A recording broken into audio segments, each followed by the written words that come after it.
যাচ্ছো? টাইম নাই, আজকে জলদি ঘরে চলে গেছে, কথা বলতে বলতে 10 মিনিটে। কারা? যথায় রামজি। হ্যাঁ, যথায় রামজি। কে রামজি? যথায় রান্না করি না। ও জেঠাই রান্না করো। আর বাবু তোমার কোথায়? ঘুমাচ্ছে। সিনটা কত ভালো লাগে না?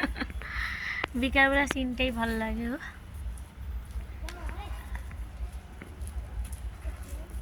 আরো বাইরে বাইরে থাকতে কত ভালো লাগে, কি সুন্দর লাগছে।